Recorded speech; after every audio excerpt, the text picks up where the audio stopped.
Hi, welcome back. Climate change is hitting Africa's staple crops and increasing crop parasites. That's according to a recent UN report. The report says climate change has significantly reduced crop yields in Africa. The weather changes are affecting crops such as wheat and maize in the sub-Saharan Africa region.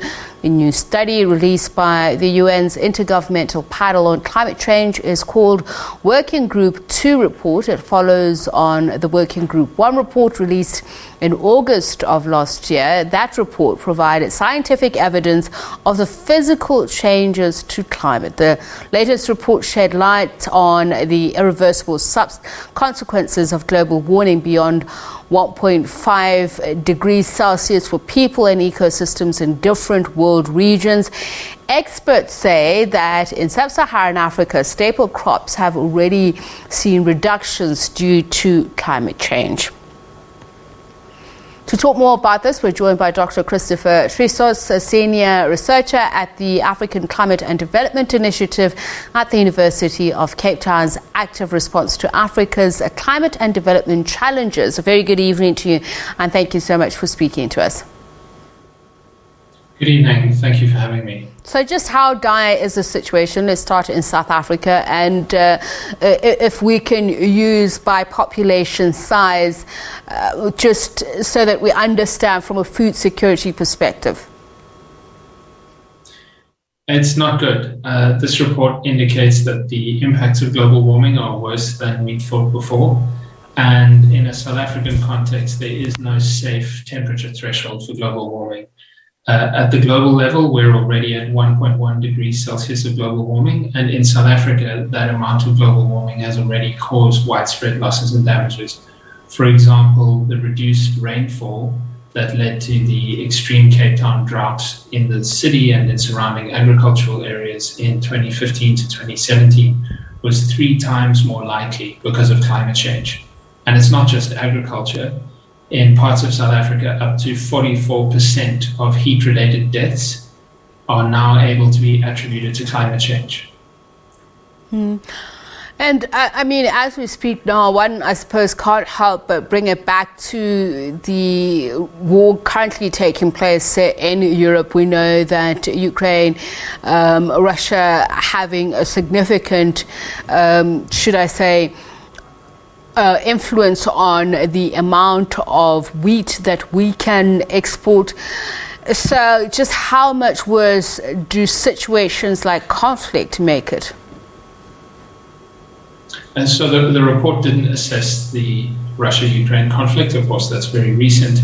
But what the report does assess is that as we go into the future, climate change compounds with other risks. So places that are already vulnerable due to conflict or high levels of ongoing insecurity, or areas that lack basic services, such as people living in informal settlements, which is about 60% of people living in cities in Africa. So areas that have underlying vulnerabilities can expect to be hit the hardest by climate change in many cases. So if we're saying that climate change has impacted on the yields in Africa by more than a third since 1961, and you'll correct me if that figure is not correct, what are the options available to us? So the first option, the science is clear, is in order to avoid even greater risks from global warming, rapid and deep cuts in greenhouse gas emissions are required this decade. And for South Africa, to give listeners an idea of the types of damages we're talking about that could be avoided, at 1.5 degrees Celsius, we could see declines in the wheat crop of over 50%. But by 2 degrees Celsius, widespread across Africa, we could see crop losses in staple crops. And that's even with implementing adaptation options. So the first response that's absolutely critical is deep and rapid cuts in emissions, and doing that this decade to give us as good of a chance as possible of limiting global warming to around 1.5 degrees Celsius and not going higher.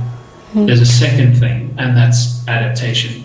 And for that, we need massively accelerated adaptation, both in agriculture, but also in health, in human settlements, in urban systems, and in our economies.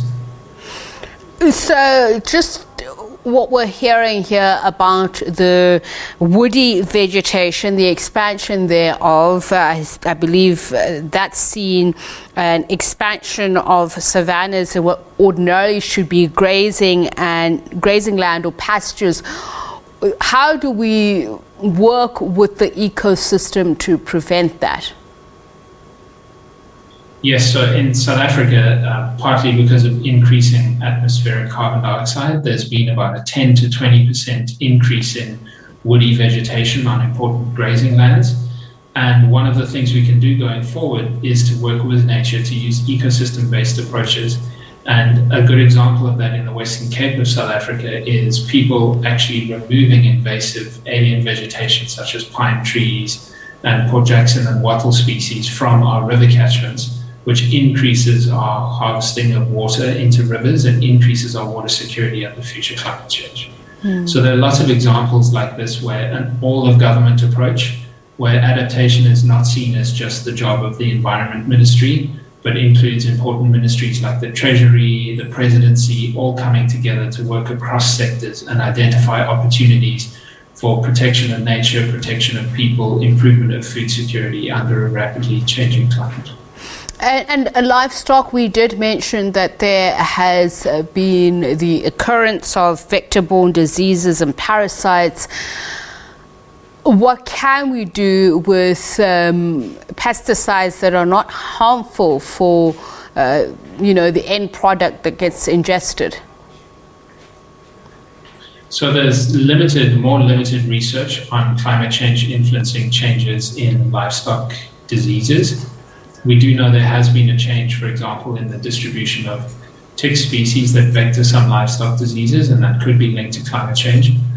More concerning is research indicating that at 1.5 degrees Celsius and warmer, there could be an increase in the exposure of people in southern Africa to malaria, as the mosquitoes that vector malaria have more suitable climates further south in southern Africa. And so in that case, improved healthcare access, improved access to safe housing, improved access to malaria medications will be essential. And how do we get communities involved? I mean, just wondering, instead of relying on expert opinion or projects, how do we make this a day-to-day thing of better living with our environment? Yes, there are a number of options there, all of which need acceleration. So a first big action that is required, the report assesses, is improved education. So one of the strongest predictors of being aware of climate change, understanding its causes, and anticipating the consequences is level of educational attainment. So there are really big co-benefits for climate action from improved education.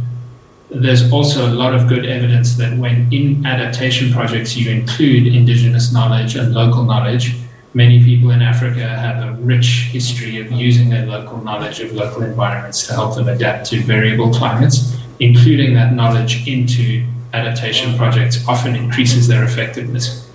So it really requires scientists, policymakers, the private sector, and local communities all working together to develop solutions. And in order for that to be effective, there's a massive acceleration in funding required for adaptation projects in Southern Africa. I mean, what we're seeing now is a lot of rain, for which we're thankful. But the question is, how do we help to ensure that we create some sort of groundwater system that is more sustainable in the midst of such abundance? I think, again, from a water perspective, a huge requirement from the climate change perspective is to limit global warming as low as possible. The science is very clear that at 1.5 degrees Celsius, South Africa will see longer droughts. At 2 degrees Celsius, extreme droughts could emerge beyond what we've experienced before. And so both adaptation to local water conditions, more water storage, water demand management, changing of tariffs, changing of water infrastructure in cities is important, but also it's extremely important that in Southern Africa and particularly in South Africa as a major greenhouse gas polluter, we act now on rapid and deep emissions cuts in our greenhouse gases by accelerating the transition to renewable energy. We've seen COVID-19 impact on tourism, but I want to talk about climate change and tourism. How has that impacted our realization of just how severe some of these conditions are? Because it's one thing to talk about the extinction of a species, for instance, but it's another thing if you aren't able to physically see that, so that you'd be affected enough to be able to want to do something about it. Yes, so there's evidence that the number of very hot days have increased in South African national parks, and the tourists fear heat stress, so do employees in those national parks, and people visit our national parks less on extremely hot days. There's also evidence from the Cape Town drought. Tourism dropped off massively, and that really negatively affected businesses in Cape Town, with talk around day zero and tourists not coming. There's also concern that with increasing expansion of woody vegetation into our savannas, it's much harder for people to visit natural areas and see animals if it turns into a thicket where you can't have your expansive savanna view. And so there are a lot of negative consequences here for tourism, and not just in South Africa, but across African countries that rely on nature-based tourists for crucial parts of their economic income. Thank you so much for speaking to us, Dr. Christopher Trisos. He is a senior researcher at the African Climate and Development Initiative at the University of Cape Town's active response to Africa's climate and development challenges. Now, let's take a quick break.